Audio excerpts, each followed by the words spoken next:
Hello guys, terima kasih karena berkunjung di channel ini. Kali ini saya akan kongsikan 9 penyakit yang boleh membunuh dalam masa 24 jam. Bercakap tentang penyakit, mungkin dalam pikiran kita COVID-19 adalah penyakit yang paling berbahaya, tapi sebenarnya ada 9 penyakit yang lebih berbahaya daripada COVID-19 yang boleh membunuh dalam masa 24 jam. Yang pertama, Ebola. Ebola dikenali sebagai salah satu penyakit paling membunuh di dunia, maka tidak heranlah bahwa Ebola mampu menyebabkan panik yang dahsyat. Walaupun hari ini kita mempunyai vaksin bagi mereka yang berada di kawasan yang terkesan, namun jika ia menjangkiti seseorang, ia masih sangat berjangkit dan berkemungkinan membunuh. Demam berdarah Ebola adalah penyakit yang menyebabkan pendarahan dari organ-organ dalaman dan pembekuan dalaman. Wabak Ebola telah berlaku di beberapa negara Afrika. Kadar kematian yang dilaporkan untuk Ebola berkisar dari 50% hingga 90%. Jika Anda dijangkiti dan fase pendarahan melampau telah bermula, ia tidak mengambil masa yang lama sebelum badan Anda memasuki fase kejutan dan akhirnya meninggal dunia. Yang kedua, necrotizing fasciitis. Sekiranya Anda tidak mengenali penyakit ini dengan nama saintifiknya, mungkin Anda pernah mendengar tentang bakteria memakan daging manusia. WebMD menjelaskan bahwa ia merupakan sejenis jangkitan di mana bakteria ini memusnahkan lemak, kulit, dan tisu yang meliputi otot manusia. Setelah sahaja seseorang dijangkiti, Anda akan dapat melihat luka yang dijangkiti menjadi merah, bengkak, dan sangat menyakitkan.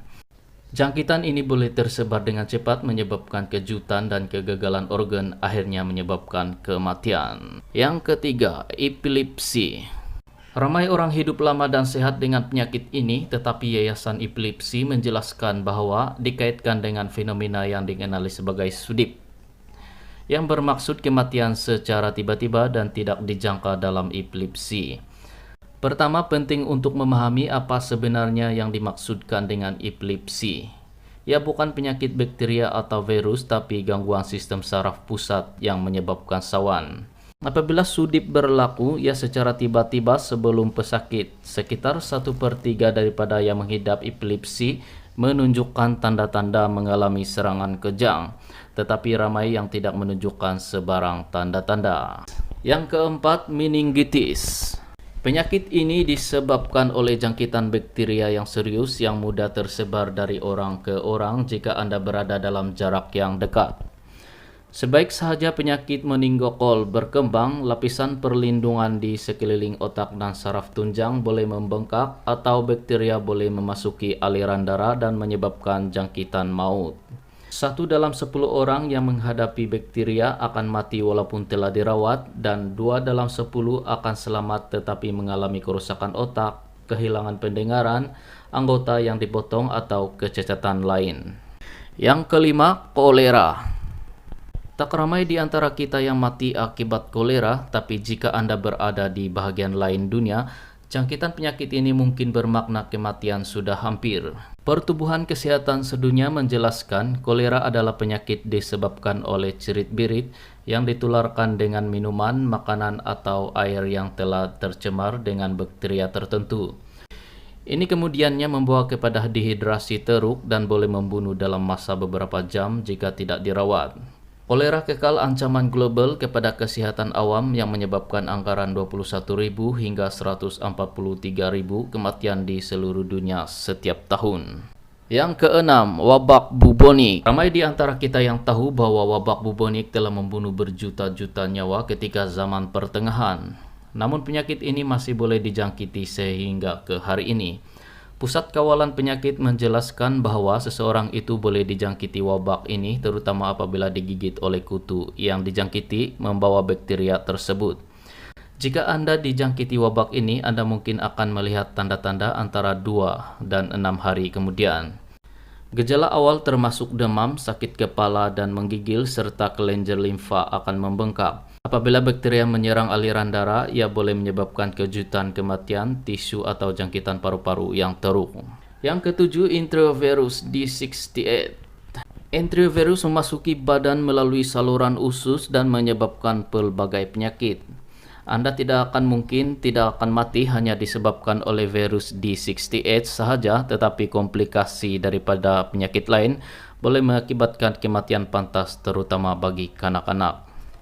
Pada tahun 2014, CNN melaporkan mengenai kes Emily Entordo berusia 10 tahun yang meninggal dunia akibat jangkitan bakteria dalam darah dalam masa 24 jam selepas dijangkiti.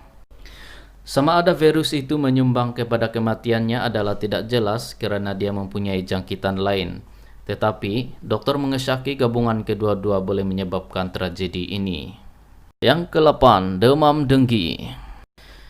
Demam denggi disebabkan oleh jangkitan nyamuk yang telah dijangkiti virus. Ia adalah penyebab utama dan kematian di kawasan tropika dengan hampir 400 juta orang dijangkiti setiap tahun. Ia telah menjadi kebimbangan seluruh dunia sejak tahun 1950-an lagi. Apabila dijangkiti virus denggi, Anda akan mengalami demam yang teruk yang berlangsung antara 2 hingga 7 hari. Demam kemudian mula mereda yang bermakna penyakit menjadi sangat berbahaya. Virus ini memusnahkan platelet darah dan tanpa platelet untuk membekukan darah, pendarahan dalaman menyebabkan tubuh menjadi terkejut, menyebabkan kematian dalam beberapa jam. Yang ke-9, penyakit jantung kongenital.